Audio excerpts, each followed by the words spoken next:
All right, so today we're going to be taking a deep dive into Barbara Kingsolver's Demon Copperhead. Okay, It's a modern retelling of Charles Dickens' David Copperfield, but it's set in the Appalachian Mountains of Virginia. great. And you've shared some really fascinating material on this, and I'm really curious to hear your expert take on it. Well, it's such a powerful story, and it's told in Demon's own voice, so, Yeah. full of hardship, but just incredible resilience. He Yeah. just takes us right into his world. Yeah, and let's start right at the beginning. Okay. The novel kicks off with Demon's early life in Lee County. Right. What stood out to you about this section? Well, right away, you just see that cyclical nature of poverty and addiction in Appalachia. Hmm. And Demon is born into this world. His mother is a struggling teenager, Right. already caught in the grip of substance abuse. Yeah. He describes their life in a trailer, the lack of opportunities, Yeah. and that ever-present shadow of poverty that just hangs over the community. Yeah. It's a stark contrast to the idyllic image some people might have of rural life. Absolutely. Kingsolver does not shy away from depicting those harsh realities Right? faced by many in this region. But amidst that hardship, Yeah. there are these glimmers of hope like the Peggotts, Yeah. Demon's kind-hearted neighbors, and they represent that sense of community and support that can sometimes be found in these unexpected places. Mm-hmm. They offer him that brief taste of stability and affection, Yeah. a real stark contrast to what he experiences later on.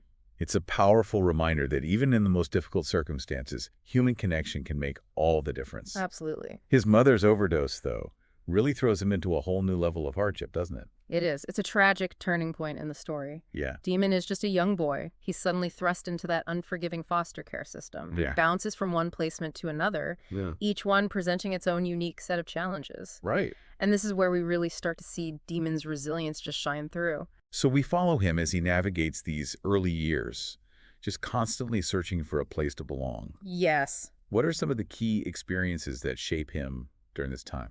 Well, one of the most impactful is his time living in a dog room. Oh, wow.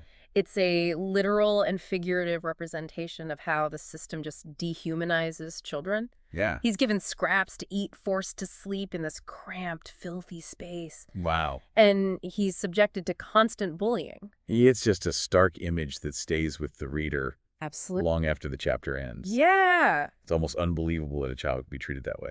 And yet it's a reality for so many children in the Mhm. foster care system. And Kingsolver really brings these issues to light through Demon's powerful narration. Demon also has a run-in with Mr. Macabre, another foster parent who exploits him for child labor. Right. This episode highlights the vulnerability of children in the system and the ways they can be taken advantage of. Yeah. It's implied that Macabre is involved in something illegal, Right. possibly a meth lab, and Demon is forced to participate. It's another dark chapter in his young life. It is? And yet, even amidst these horrors, Demon doesn't give up. No. He actively searches for his paternal grandmother, Betsy Woodall, clinging to the hope of finding a stable connection. It speaks to his inherent desire for love and belonging, a need that has been thwarted time and time again.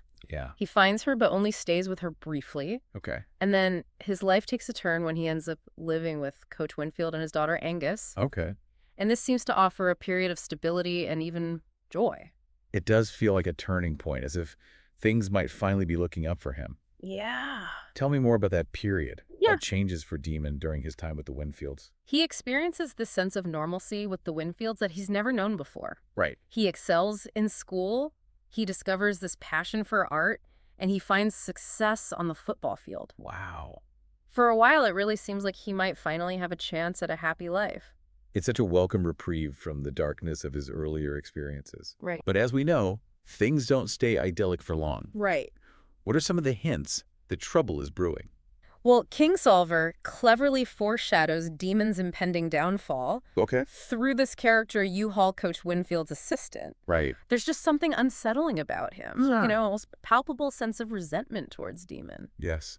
U-Haul's presence casts a shadow over this seemingly brighter period. Yeah, It's like, something bad is coming, but you're not sure what or when. exactly. And that downfall begins with a football injury and a prescription for Lortab, right? Exactly. The injury itself is a setback. Right. But the real turning point is the introduction of opioids. Yeah. What starts as pain management quickly spirals into full-blown addiction. Wow. And this marks a new and devastating chapter in Demon's life.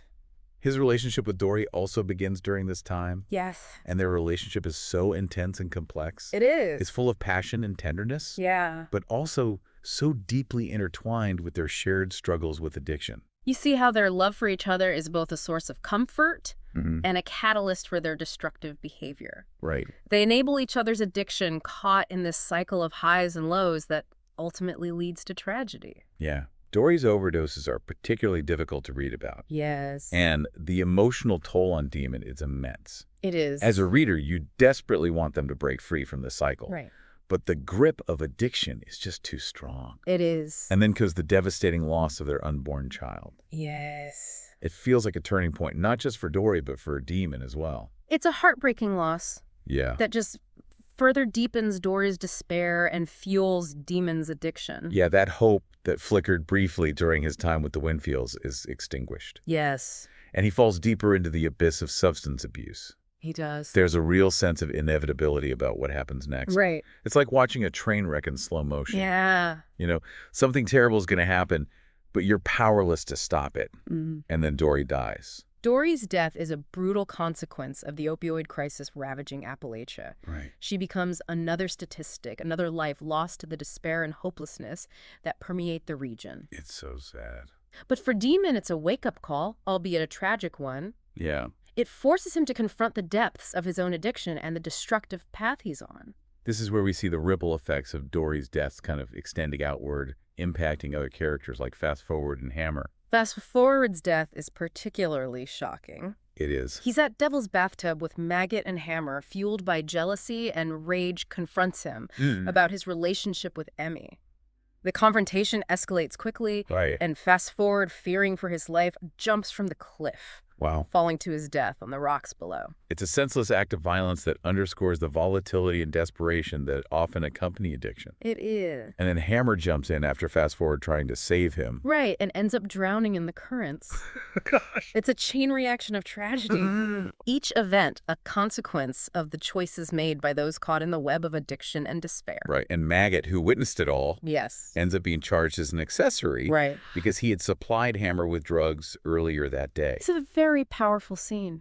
It highlights how even those on the periphery of addiction Yes. can get caught in its legal and emotional fallout. Absolutely. These deaths are like a punch to the gut. They are. They leave you reeling from the sheer weight of the tragedy and the senselessness of it all. It's a turning point for Demon as well. Okay. Witnessing that devastation caused by addiction, Right. first with Dory and then with Fast Forward, Hammer forces him to confront his own demons. Yeah. He realizes he needs to make a change if he wants to survive. And it's his Aunt June who steps in to offer him a lifeline. June has been a constant source of support for Demon throughout his life. Right. She represents that possibility of redemption, the belief that even in the darkest of times, there's hope for a better future. She encourages him to go to rehab, Okay. and he finally agrees. So he leaves Lee County and heads to Knoxville, leaving behind the familiar landscape of his pain and trauma. Right. What happens to Demon during his time in rehab? Rehab is a long and arduous journey for Demon. He spends 3 years there, Wow. confronting his addiction, his grief, and the deep-seated trauma from his childhood. Right. It's a process of healing and self-discovery as he slowly begins to piece together the shattered fragments of his life. And what about when he returns to Lee County? Yeah. Is he able to rebuild his life after all he's been through? When Demon returns to Lee County, he's a changed man. Right. He carries the weight of his experiences, but he also has this newfound sense of hope and determination. Okay. But it's not an easy transition. Right. He's still haunted by the ghosts of his past, and the temptation to fall back into old patterns is always present. So there's this tension between the progress he's made and the pull of his past. Yeah. It makes you wonder if he can truly escape the cycle of poverty and addiction that has defined his life. Kingsolver doesn't offer any easy answers. Right. She leaves us with a sense of ambiguity, forcing us to confront the complexities of recovery and the long-lasting impact of trauma. We see this tension play out in his rekindled connection with Angus. Yeah, their relationship has always been special. Right. And now it takes on this new dimension, hinting at the possibility of a romantic connection. It's a glimmer of hope amidst the darkness. Yeah. A suggestion that maybe Demon can find love and stability after all. Right. But there's also a sense of fragility to their connection, a recognition that the wounds of the past can easily resurface. That comes through in the scene where they finally go to see the ocean together. Yeah. It's such a powerful image, full of both hope and uncertainty. The ocean represents a world beyond the confines of Lee County. Right. This vast expanse of possibilities. Yeah. It's a chance for Demon to literally and metaphorically broaden his horizons. But even as he stands on the shore gazing out at the endless blue, you sense that he's still tethered to the past, still grappling with the demons that have haunted him for so long. Kingsolver leaves us with that lingering question. Can Demon truly break free from the cycle of hardship that has defined his life? Or will he be pulled back in Vizzy? It's a testament to her skill as a storyteller. Yeah. That she doesn't offer any easy answers. Right. She forces us to confront the complexities of life, especially for those who have faced the kinds of challenges that Demon has. It's been such a fascinating deep dive into this book. I feel like we've only scratched the surface of all the themes and complexities that Kingsolver explores. All right. I encourage all of you listening to pick up Demon Copperhead and experience Demon's story for yourselves. It's a challenging read, but it's also incredibly rewarding. It will make you think, it will make you feel, and it will leave you with a deeper understanding of the human spirit's capacity for both suffering and resilience.